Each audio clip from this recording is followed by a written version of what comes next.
Seguimos con Paula Villanueva desde Estados Unidos, pero ella es bahiense. Naciste en Bahía, pero a los 3 años viajaste a Buenos Aires y ahí comenzó toda una historia de viajes y desarraigos, como nos contaste. Sí, tal ¿Querés cual. contarnos más o menos tu historia? ¿Por qué te fuiste? ¿Dónde te fuiste? Nombrar los pueblos y lugares por donde estuviste.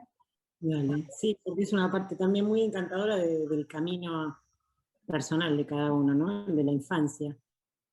Por trabajo, siempre por trabajo de mi papá, era gerente del Banco Provincia y eso implica, si querés hacer carrera, mudarte, trasladarte, así vas avanzando a sucursales de mayor importancia y vas creciendo.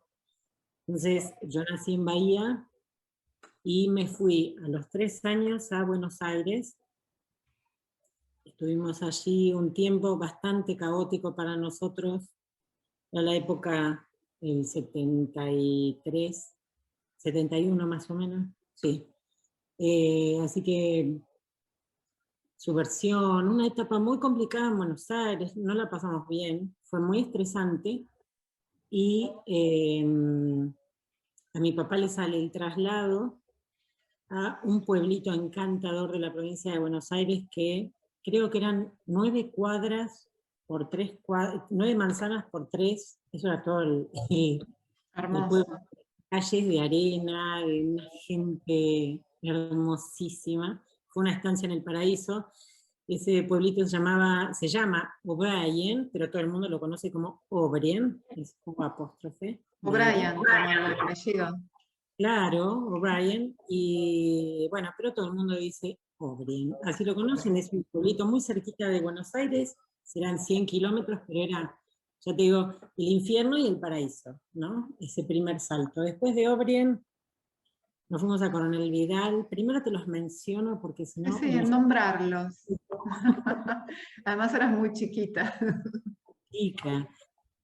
Coronel Vidal, Rivadavia, que en realidad todo el mundo lo conoce por América, porque es Rivadavia, pero Estación América, la estación de América. ferrocarril. Después Trenquelauquen, Necochea, y en el 80 me volví a Bahía Blanca. Así que esos son los lugares en los que viví de pequeñita, en la infancia. Y todo esto, Paula, después influenció, bueno, marcó un poco tu vida y volaste un poco más alto y más lejos.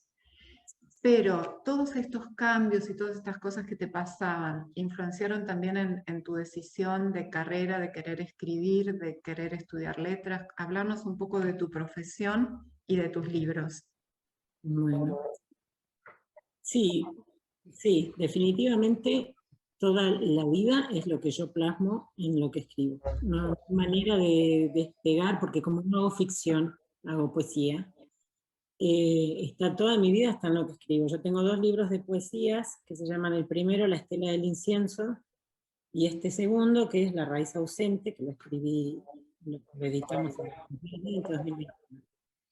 Y sí, la experiencia del desarraigo es muy difícil. En estos tiempos puede resultar más sencilla por la hiperconectividad que existe, pero sin embargo esa experiencia del desarraigo es muy personal, muy íntima, y en mi caso, que soy una persona muy sensible, fue muy dolorosa.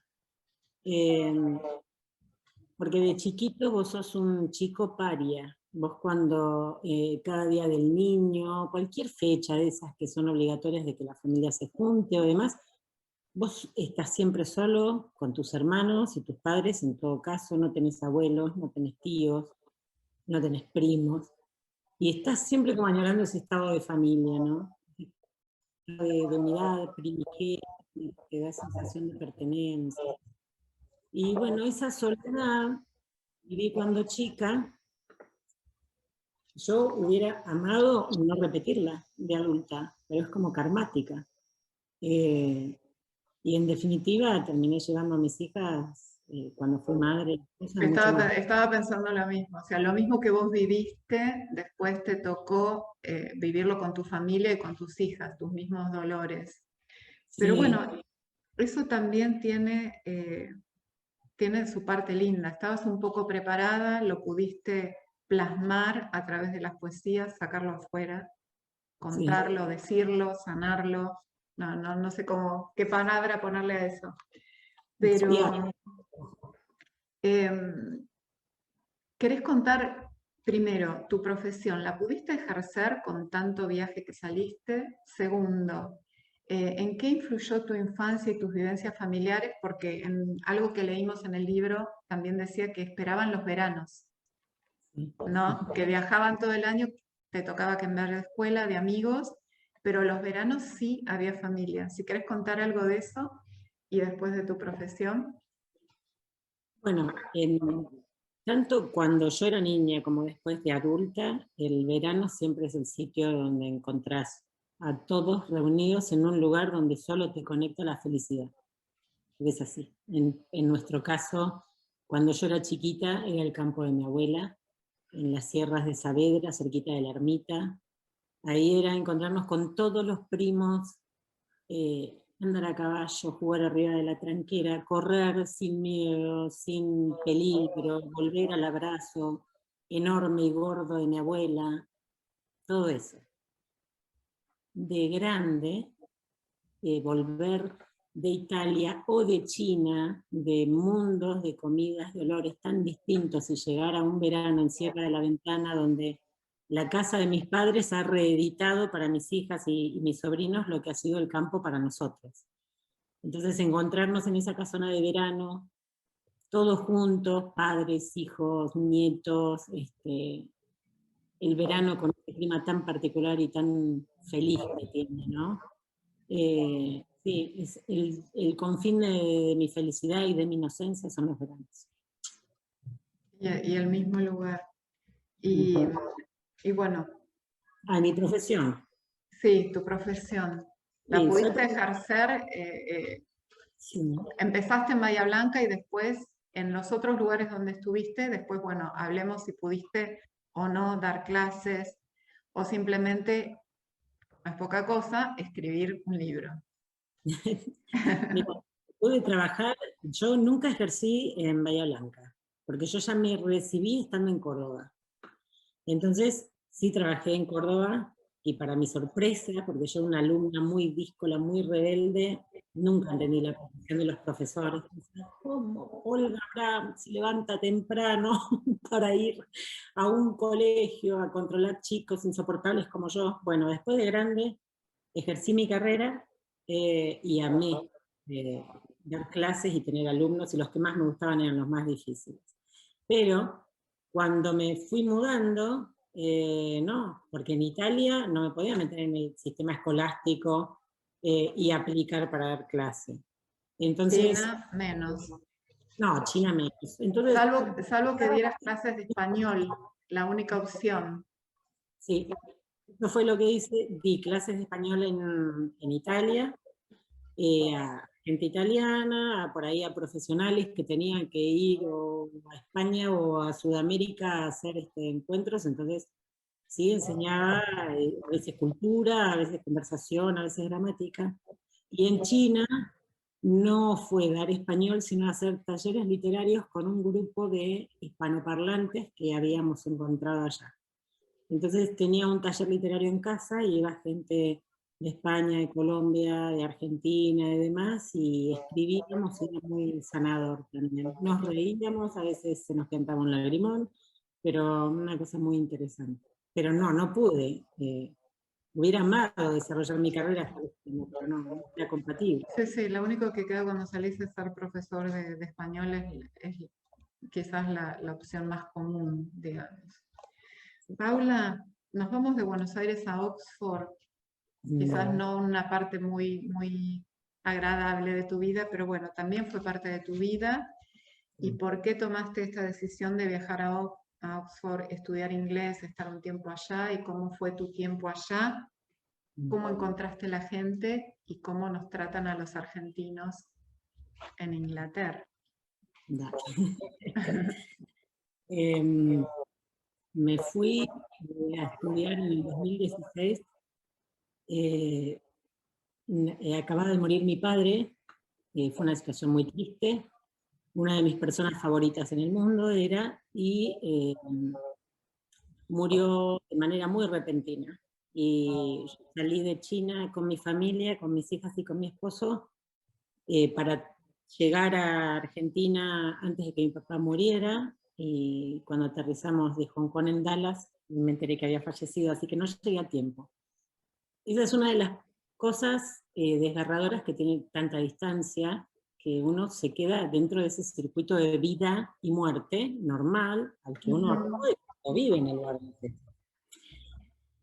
Así que el desgarro que me dejó la muerte de mi papá me volvió más taciturna que de costumbre, y tuve mucha necesidad de estar sola, sola, y decidí ir a estudiar inglés, entre otras cosas porque habilita para todo. Yo hablo español, italiano, y necesitaba inglés, entre otras cosas también para relacionarme con mi yerno, con el esposo de Coralito, de mi hija mayor.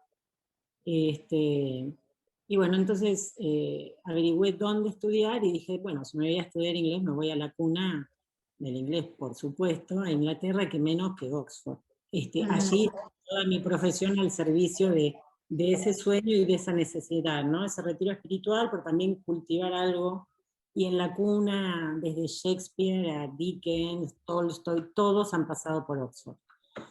Bueno, me inscribí en una escuela en pleno centro, para quienes conocen Oxford, ahí en Carfax Tower, son 3 cuadritas.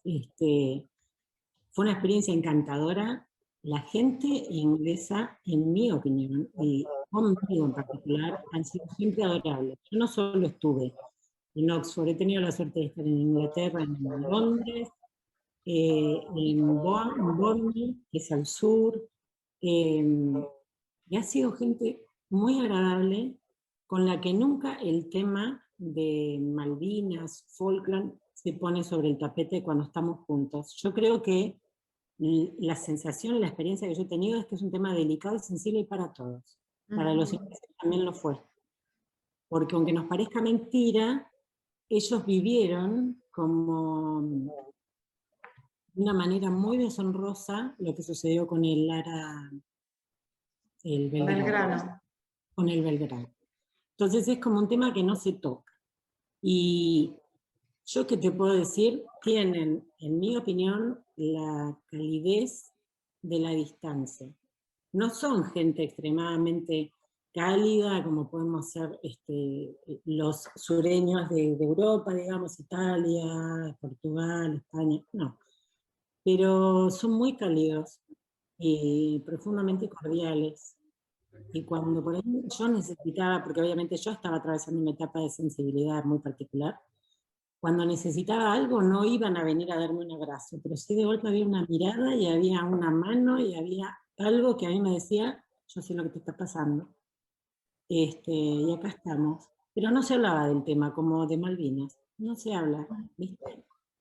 Un poco como que está por arriba. No sé si te... Perfecto, perfecto.